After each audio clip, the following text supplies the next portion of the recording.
Bonjour et bienvenue au Rendez-vous économique, l'émission qui donne la parole aux entrepreneurs et aux porteurs de projets. Nous sommes aujourd'hui chez Coéthique à La Chapelle-sur-Erdre et l'émission est réalisée sur le thème « Le bien-être en entreprise ».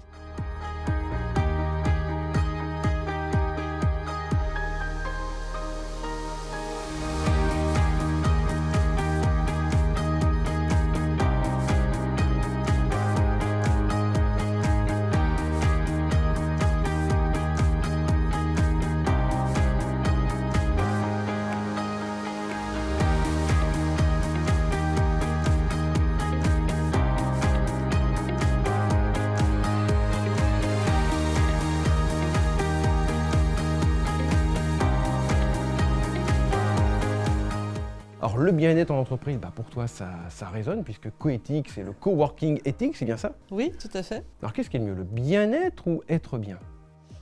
Justement, ça c'est une bonne introduction parce que en y réfléchissant en venant ici, je pense que oui, c'est une question d'être bien déjà soi-même, d'être aligné avec ce qu'on fait. Voilà, donc le bien-être en entreprise, il y a plein de choses qui se font en extérieur, mais c'est déjà être bien soi. Moi, je suis une ancienne responsable ressources humaines, donc je travaillais beaucoup en entreprise avec des salariés. Et j'avais envie de créer quelque chose qui me ressemble et d'être auprès des gens de façon différente, sans ce côté management justement. La définition du bien-être, elle évolue tout le temps un petit peu, mais là, il y a un espèce d'accord pour dire qu'on peut le diviser en plusieurs parties. Donc on peut parler du bien-être physique, être bien, pouvoir se nourrir, manger, être confortable. On peut aussi parler du bien-être mental, se sentir bien, pouvoir exprimer des émotions positives. Et au niveau des animaux, on a aussi créé une troisième partie parce que c'est pas toujours facile de savoir si eux sont dans un état de bien-être. Et donc on a aussi l'aspect pouvoir exprimer des comportements naturels propres à l'espèce. Et donc ce matin, on en parle puisqu'on est sur le bien-être. Il parle du soin aussi. Soin aux finitions, le rendu irréprochable des supports.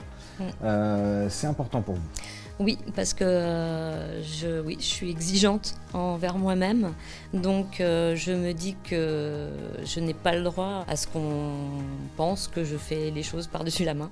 Et comme je travaille avec mes mains, forcément, j'ai une attention toute particulière aux finitions. Je veux que l'image que les personnes prennent, en fait, parce que après c'est à eux, c'est plus à moi, c'est eux qui les véhiculent. Je veux qu'ils soient fiers de ce qu'ils ont comme produit.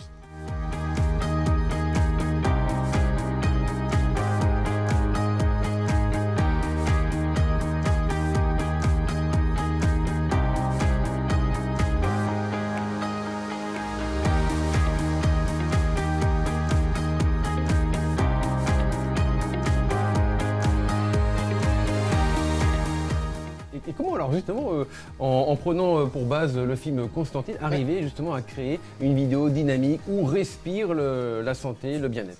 Comment créer une vidéo dynamique où respire la santé et le bien-être? Déjà des gens qui sourient. Et il y a des choses très simples. Il faut sourire, il faut montrer comment vous travaillez, l'image juste de ce que vous faites, comment vous le faites, les gestes que vous employez.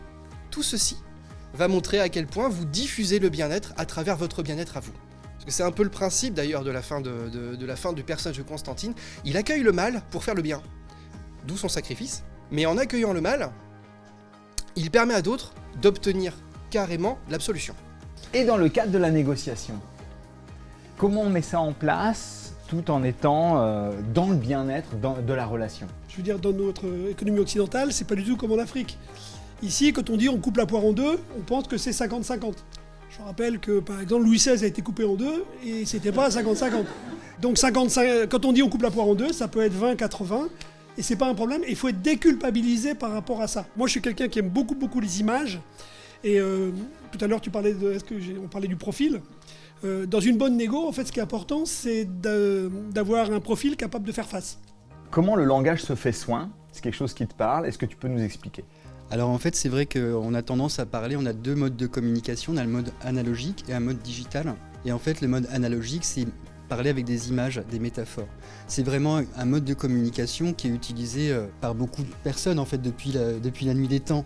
On peut voir dans l'histoire, par exemple, la Bible, enfin voilà, c'est un discours très... où on parle avec des images, les métaphores. Et en fait, on peut utiliser ces métaphores pour amener du bien-être. Et c'est là où je peux intervenir en tant que formateur, c'est-à-dire apprendre aux personnes à communiquer d'une autre manière. C'est-à-dire au lieu de communiquer avec un raisonnement construit, etc., c'est amener des images.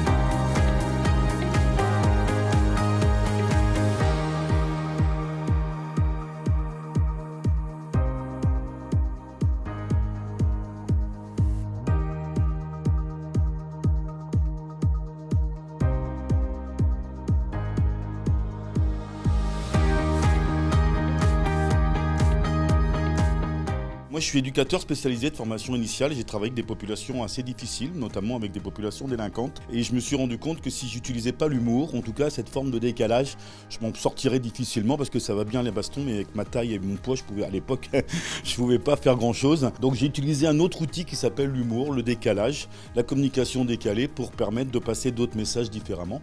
Et puis au fur et à mesure, eh bien, c'est en travaillant sur ce sujet, en allant un peu plus loin sur l'humour, qui est un vrai véritable outil de bien-être quand on l'utilise correctement.